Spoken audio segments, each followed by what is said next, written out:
early December and it's citrus plucking time here in Delhi. Now North India isn't exactly citrus country, but we all know that our oranges in India come from Sikkim, which are the smaller ones, although the Sikkim orange industry has suffered a heavy blow in recent times. But the most oranges that we consume in India come from Nagpur. Now these oranges and other citrus we've grown here in Delhi are not the same, but they are as large as the Nagpur oranges, larger than the Sikkim ones, and have the same consistency, citrusiness and sweetness.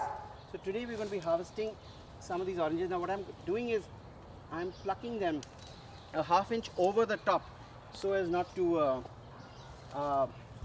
expose the fruit itself and increase the shelf life. So just a ½ inch above the top of the fruit. Now this tree is absolutely ripe for harvest.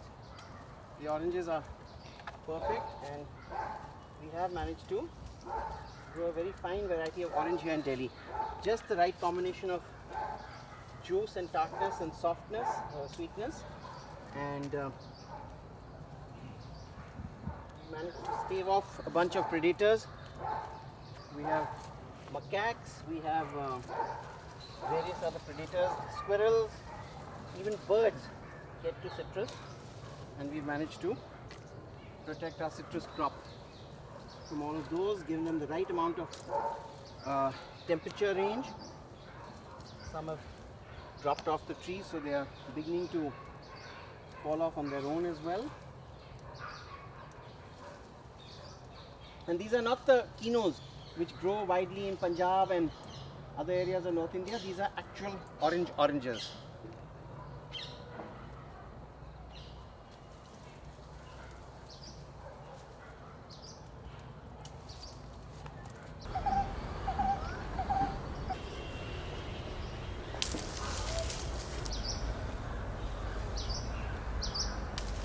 Oranges, kinnu, malta, which is a very sweet variety of citrus.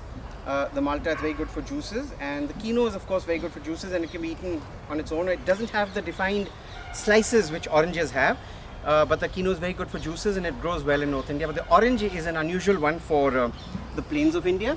It typically grows in more Mediterranean climes and in the lower middle hills of the Himalaya, in places such as Sikkim.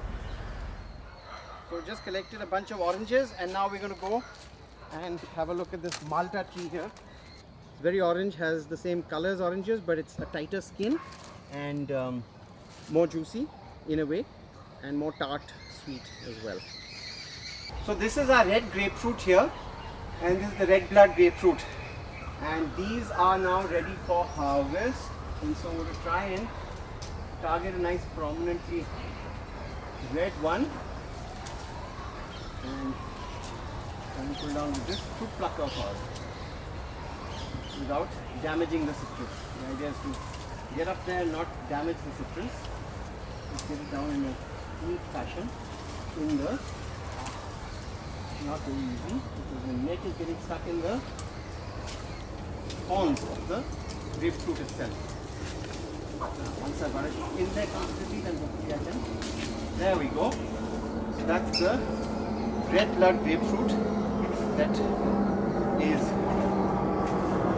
the red blood grapefruit, which is very Mediterranean. That's our third of the trilogy of citrus grow here.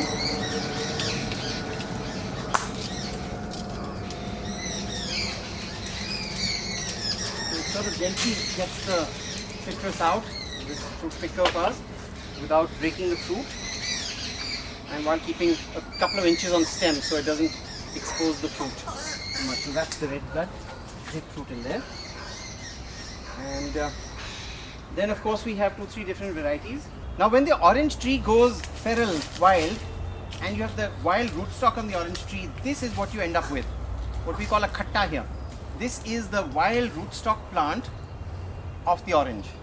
So oranges are typically grafted, but this is the wild rootstock plant. Now it's not got the qualities of orange, it's a lemon, but it's got a fantastic sourness and tartness, the khatta, and it's perfect for what in India we make achars and it can also be used as a lemonade, so you can juice it and preserve it even and use it as a lemonade, or after having made an achar out of it. So this is the khatta, which is the wild rootstock of the orange. So that's the fourth of the citruses we have here. We have the malta, which is the sweet juice citrus.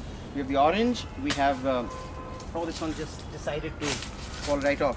We have the red blood grapefruit, and we have the khatta, the wild rootstock plant of the orange.